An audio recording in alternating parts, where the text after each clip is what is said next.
EPA Administrator Lee Zeldin is back in San Diego to get an update on the Tijuana River sewage crisis. He joins us now in studio to fill us in on his visit. Lee, good morning. Thanks for joining us once again. Great to be with you. Good to see you. What's happening in San Diego County right now, we talked to you about this last time you were here. Is it an emergency, and if yes, why is it taking so long for the federal government to declare it an emergency? I think it was almost the same question I asked you last time. Well, the visit, my first visit as EPA Administrator last spring was very helpful in figuring out what needed to get done that hadn't been done yet. For one, we identified that Mexico needed to obligate the remaining funds under the prior Minute 328 agreement. Second, there were a bunch of different projects on the Mexico side that needed to be completed. We wanted to get Mexico to agree to fast track those timelines however possible, which we did. Plus, it was identified that there were additional projects that need to be completed on the Mexico side if you want to actually get a permanent 100% solution to this. So we then spent the next 90 days.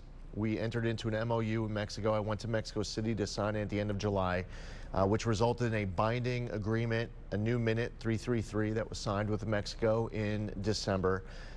We also leveraged U.S. aid through the Border Water Infrastructure Program to get Mexico to initiate construction on certain projects in order to get that money released. We dealt with operation and maintenance, which was important as well.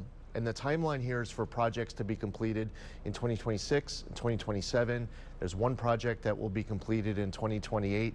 And it's been nothing but progress since that visit last spring.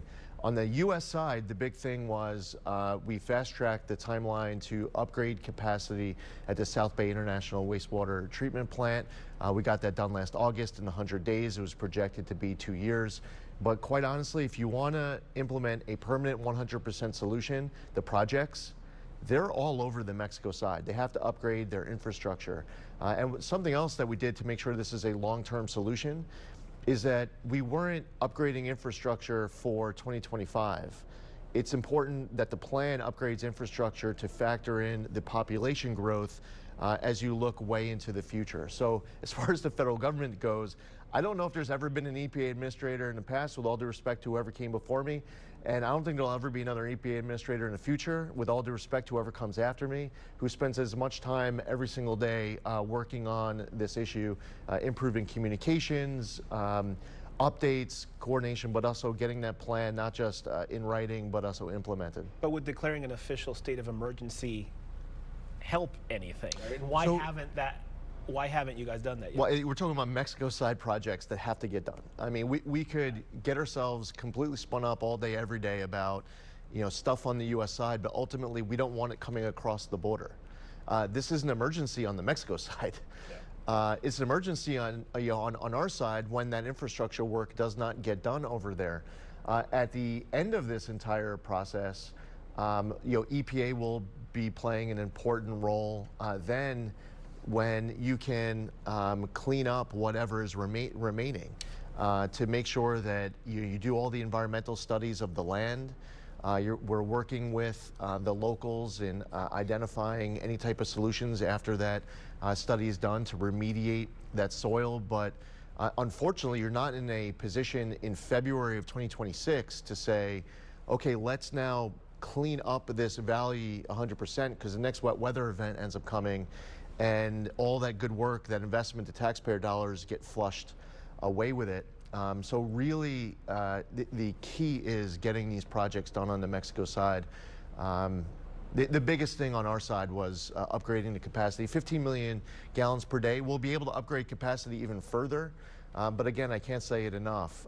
We need to complete those projects in 26 and 27. The one project in 2028 to be able to actually get this done. Everything there are Mexico side projects. So let's talk a little bit about that infrastructure, and then we'll get to the money, because obviously there needs to be money to be able to do some of this even on the Mexico side. There are critics that say that this wastewater treatment plant, no matter what it is not going to be able to clean up the waste. It's just not going to be able to do it. What do you say to that? So the solution, I mentioned upgrading the solution to ensure that we're factoring population growth on the Tijuana side. Something that I asked repeatedly in going through this is ensuring that this isn't just a plan for dry weather, that it's a plan that factors in wet weather events. One of the things that I've done in recent weeks is look at the wet weather events over the course of the last 90 days. And the question that I posed to our team was, okay, if you completed everything in minute 328, 333, you're at that finish line, all the work is done. If those wet weather events happened, would there be raw sewage coming from Tijuana to the U.S.? And the answer is no. That's the stress test of the final product that is key long-term to have that solution in place. So the work, like if you look at the treatment plant, if you don't do the Mexico side projects, then the answer is yes, absolutely the plan is not enough. This will always be an issue that never ends, just like it's been an issue for the last few decades, and it's never ended. The fact happens to be that no matter what you do on the U.S. side, it will never be enough if you do not stop this on the Mexico side. Period. So one proposed solution was expanding the South Bay International Wastewater Treatment Plant. Is that still happening? Where does that stand? So last August, Sure. So when I was here last spring, this was on the table as an idea that would take 2 years. That was the timeline. To upgrade capacity of the treatment plant by 15 million gallons per day. We ended up coming off of the visit here. What I said to our team was, okay, this is a 2-year timeline. How can we possibly fast track it? And the answer that we were able to end up developing and implementing was, let's get this done in 100 days. And we were able to finish the project by August, which was fantastic. Now, we will continue to work on increasing capacity even further there. But my goal here is not to just look at that plant as the end-all be-all solution, because I don't want the raw sewage coming into the United States in the first place at all. And gosh, I wish that, like the president just last week, he said, okay, you're now in charge of the LA rebuilds. That's where I was yesterday. And I'm happy to work with the locals and do whatever we can to help. I wish that the president had the ability to say, okay, you go to Tijuana, you go to the Mexico side, you're now in charge of building all the infrastructure yourself. I wish I could just go across the border and be in charge of that, like we are able to do in upgrading the 15 million gallons per day that we added on our side of the treatment plant. But the fact is, we need to work with the Mexicans on the Mexico side project. So when I was here in San Diego, that was my first meeting with Alicia Barcena, the environmental secretary. We met again in Mexico City when we signed the MOU. It's part of an organization called CEC, that's Mexico, US, and Canada. We meet once a year. It just happened to be in Mexico last year. I was at the G7 in Toronto a few months back. Even though Mexico is not a member of G7, Alicia Barcena was there. So we were able to meet again, and a lot of conversations in between. I would say that my visit here last spring, being on the ground, seeing, smelling, feeling what everyone's been going through, to hear the very specific feedback of everything that needs to be that needed to get done, and then the best part of it, I loved this challenge. I said to everyone here, this isn't the last time you saw me. This isn't like a box check where I show up in San Diego, say I was there, okay, we're all done here. I have obsessed over this issue for the next 90 days to get the MOU, to get the binding agreement done, to be able to get Mexico to obligate the remaining funding, the fast track timelines of the Mexico side project, to add new projects, to get operation and maintenance factored in. I've loved the challenge, and I'll just keep coming back to San Diego. The thing is that these projects in 2026 and 2027 and the one in 2028 are going to be key. And until that's all done, if we get a wet weather event, no one should be surprised when raw sewage comes across, because we've identified all of these projects as necessary, not just one. You just talked about United States, Mexico, and Canada, the agreement allotted for some money for the Tijuana River, and now the president wants to renegotiate that deal. So what happens to the funding? Because I got to assume that one of the biggest challenges, and when you say that Mexico side, funding and money probably has a lot to do with this. Am I correct to assume? Yeah, absolutely. So there are a lot of projects through NADBank on the Mexico side where there's funding from the United States and Mexico. What's very important to note is that the new agreement that was reached in 2025 does not include any new U.S. funding.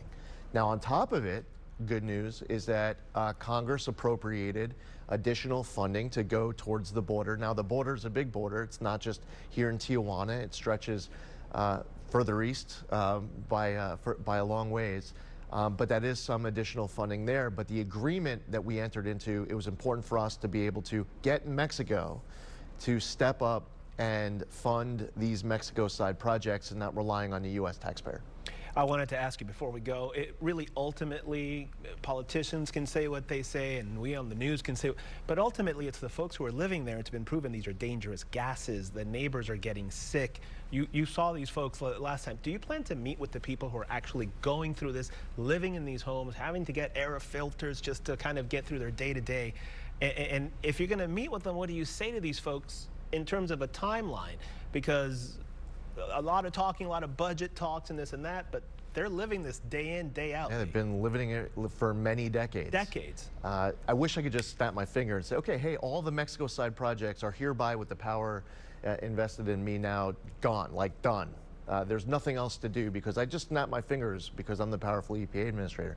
What I was able to do was working with the locals, listening to the locals and their leaders, is heed all of their advice, their ideas, and then to get Mexico to agree to do everything that the locals said that the Mexicans needed to do, on top of experts who are inside of government, who have also dedicated their career towards helping out with these issues. And they were at the table working on developing the language and pressure testing these timelines, and that's been important. I'll go straight from being with you to go meet with more locals. That's where I'm going from this studio. I look forward to continuing to hear from them, but what I won't do is mislead any of the public and tell them just what they want to hear of, like, hey, great news, tomorrow when you wake up, this is magically done.